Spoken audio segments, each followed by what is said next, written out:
Hallo julle en welkom by die volgende episode in Koffie vir jou siel.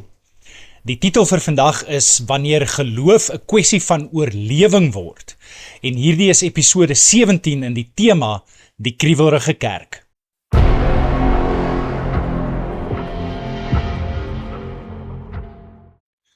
Ons hanteer die Heilige Skrif dikwels soos 'n kosbare antieke erfstuk, veilig bewaar op 'n rak, afgestof vir spesiale geleenthede en bewonder vir sy historiese waarde. Ons lees dit dikwels uit plig, volg stigtelike leesplanne en knik instemmend vir die mooi beloftes. Maar daar is 'n massiewe verskil tussen die bestudering van 'n wapenhandleiding in 'n veilige klaskamer wat vergaan en die koue gewig van 'n swaard in jou hand wanneer die vyand skielik voor jou opgetrek staan. Die rede waarom ons Bybelstudie soms gesaai voel en ons gebede soos leë retoriek klink, is omdat ons onsself selde in die gevaarsone bevind waar hierdie waarhede saak maak vir lewe of dood. Wanneer jy egter die gerief van die basiskamp verlaat en die loopgrawe van God se koninkryk betree, verander jou hele verhouding met die woord. Dit is nie meer 'n teoretiese handboek nie. Dit word jou asemhaling, jou skild en jou absolute oorlewingsgids te midde van die stryd. Die sleutelvers vir vandag kom uit Hebreërs 4 vers 12. Die woord van God is lewend en kragtig. Dit is skerper as enige swaard met 2 snykante en dring deur selfs tot die skeiding van siel en gees en van gewrigte en murg. Dit beoordeel die bedoelings en gedagtes van die hart.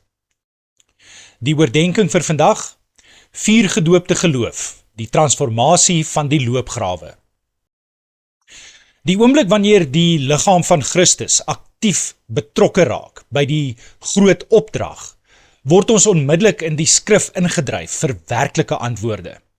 In die markplein van die wêreld word ons gekonfronteer met die vrae, skeptisisme en agendas van nie-gelowiges en ander godsdienstige groepe. Hierdie konstante weerstand dwing ons om die skrif op nuwe, voorheen onsigbare maniere te ondersoek, wat ons eie heiligmaking versnel en ons verby bloot intellektuele nuuskierigheid neem na 'n plek waar die ewige verlossing van mense daadwerklik op die spel is.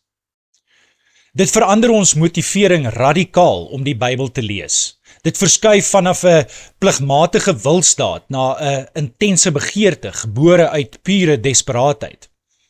Dink aan 'n soldaat. As hy weet hy sal nooit in 'n geveg gestuur word nie, is sy wapenopleiding dikwels halfhartig. Maar as hy weet hy gaan oor 2 weke na die loopgrawe, sal sy fokus vlamskerp wees. Omdat die Bybel ons geestelike wapen is, 'n skerp 2-snydende swaard, fokus ons met bykomende intensiteit wanneer ons weet ons gaan dit aktief in die loopgrawe moet gebruik. Hierdie praktiese loopgraafwerk transformeer ook ons gebedslewe op 'n drastiese manier. Wanneer ons ware geestelike vyande konfronteer en groot dinge vir God aanpak, verdamp afgesaagde klisjé-stellings vinnig. Ons gebede word passievol, smeekend en autentiek, presies soos Jesus wat met harde uitroepe en trane gebid het tot die een wat hom kon red. Ons ontdek die krag van ernstige gebed, gebed gelaai met gerigte intensiteit, omdat 'n broer of suster dringend 'n bonatuurlike ingryping in die tronk of die wêreld nodig het. Deur hierdie tipe radikale geloofstappe te neem, bereik ons die absolute einde van ons eie menslike vermoëns, wat die presiese plek is waar God se bonatuurlike krag begin. Ons word totaal afhanklik van hom, en dit is in hierdie skrikwekkende, dog uitstekende situasie waar ons aanskou hoe hy op wonderbaarlike maniere vir ons deurkom. Net soos die 72 disippels wat met groot vreugde en opgewondenheid van hul sending teruggekeer het, sal ons sien hoe gebede verhoor word, mense genees word en ateïste verlossing vind, wat ons aanbidding rou, eg en autentiek gemaak het. Wanneer ons lewens soos 'n soet geur na God opstyg as gevolg van ons aktiewe deelname aan die geveg, is daar eenvoudig geen tyd of plek meer vir verdelende kinderstories en kleinlike argumente binne die kerk nie. As ons getalle gearresteer word vir die verkondiging van die waarheid of wanneer mense in die openbaar tot bekering kom, begin twiste oor die kleur van die kerk se mat, blommerangskikkings of kleredrag belaglik lyk. Die dringende realiteit van die koninkryk skuif hierdie onbenullighede vinnig tot heel onder op ons prioriteitslys. In God se omgekeerde ekonomie verbeter ons onsself die beste deur te fokus op die redding en hulp van ander, wat ons leer om dinge in die regte perspektief te hou en ware nederigheid te ontwikkel. Ons verander van bang lammers in vreeslose leeu's, wat gereed is om ons lewens vir Christus af te lê, te midde van 'n onbreekbare eenheid en broederskap. Die Nuwe Testamentiese kerk ken nie vrug of vreugdelose heiliges nie, maar avontuurlustige, entoesiastiese risikonemers, wat alles het om te baat deur bloot uit te gaan. Maar hoe kan ons dit in ons persoonlike lewe toepas? Jou geloof is nooit ontwerp om veilig agter glas bewaar te word nie. As jy moeg is vir voorspelbare saaiwerk en teoretiese Christenskap, lê die antwoord nie in die bywoning van nog 'n Bybelstudieklas nie, maar in jou bereidwilligheid om ontplooi te word na die loopgrawe van jou daaglikse lewe. Dit is tyd om jou teologiese kennis uit die skuur van jou gemaksone te stoot en te gaan kyk hoe dit werk wanneer die winde van 'n vyhandige wêreld daaraan begin skud. Neem vandag nog die doelbewuste besluit om jou Bybelstudies en jou gebede te benader met die ingesteldheid van 'n soldaat wat binnekort na die voorste linies vertrek. Wanneer jy die skrif oopmaak, moenie net soek na 'n mooi teksvers om jou emosies te streel nie, maar soek na die wapen wat jy vandag gaan nodig hê om die leuns in jou werksplek, jou gemeenskap of jou eie gedagtes te oorwin. Skuif jou gebede vanaf abstrakte, herhalende rympies na gerigte, ernstige smekinge vir die mense in jou lewe wat geestelik besig is om te verdrink. Die oomblik wanneer jy die risiko loop om jou reputasie en jou gerief op die spel te plaas vir die evangelie, sal jy die oorgang van 'n lam na 'n leeu eerstehands weerspieël. Jy sal agterkom hoe jou kleinlike irritasies met medegelowiges, asook interne twiste, verdamp, omdat jou hele wese gefokus is op die groter saak van God se koninkryk. Word die avontuurlustige, entoesiastiese disipel, wat gereed is vir die wit kneukelwerk van die vroeë kerk, en beleef die rou vreugde van 'n lewe wat werklik vrug dra. Kom ons bid saam. Here my God, ek bely dat ek u woord dikwels soos 'n akademiese plig benader het en my gebede gevul het met leë, ritualistiese herhalings. Ek het my wapen blink gehou in die skuur van my eie gerief, maar geweier om die voorste linies te betree, waar my geloof my regtig iets kos. Vergewe my vir my halfhartige ingesteldheid en my intense vrees vir die weerstand van 'n ongelowige wêreld. Dwing my vandag dieper in die woord in, nie uit blote intellektuele nuuskierigheid nie, maar uit 'n brandende, desperate begeerte om die mense rondom my met u lewende waarheid te bedien. Skenk my die genade om aan die einde van my eie menslike kragte te kom, sodat ek u bonatuurlike krag en deurbrake kan aanskou. Laat my gebede ernstig, intens en vol voorneme word vir die broers en susters wat in geestelike of fisiese krisisse verkeer.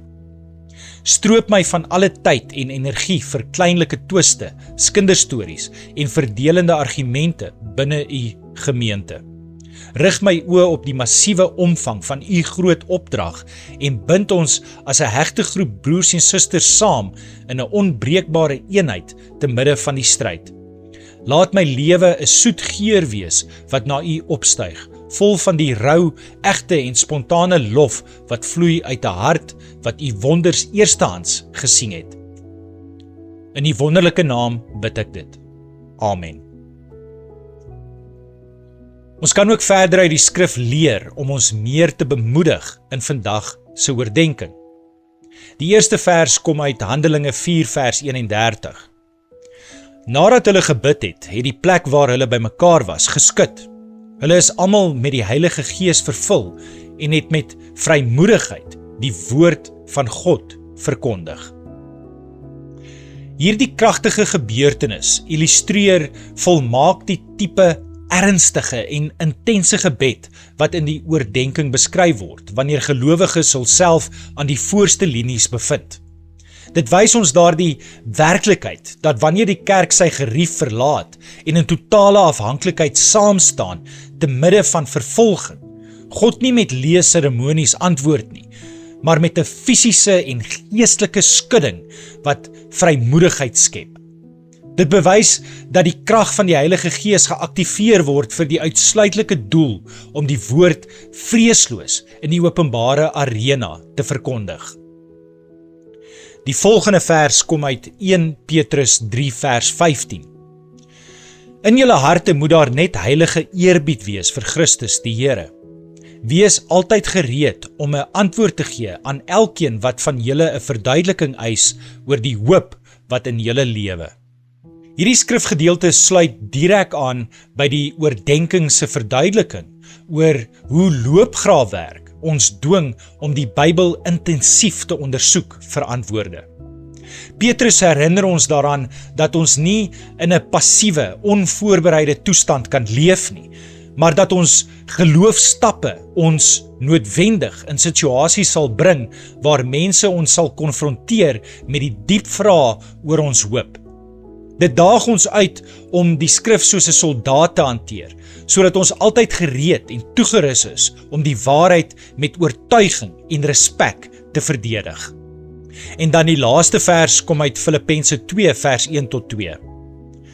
Aangesien julle die troos in Christus ondervind het, die aansporing deur die liefde, die gemeenskap deur die Gees, die innige meegevoel en meelewing, maak dan nou my blydskap volkome deur eengesind te wees, een in liefde, een van hart, een in strewe.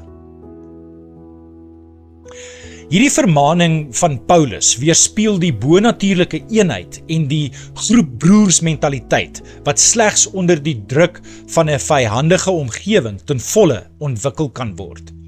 Dit wys ons dat die kerk se eenheid nie gevind word in die afwesigheid van foute of deur oor onbenullighede soos blomme en klere te stry nie, maar in 'n gedeelde passie en 'n gemeenskaplike fokus op dieselfde koninkryksmissie. Deur saam te streef en een in gees te wees, word die liggaam van Christus 'n onstuitbare organisme wat die wêreld kan transformeer. Dankie dat jy na vandag se boodskap geluister het. Mag jy 'n vreugdevolle dag hê. Mag die Here jou seën. Ons gesels weer. Tot volgende keer. Shalom, shalom.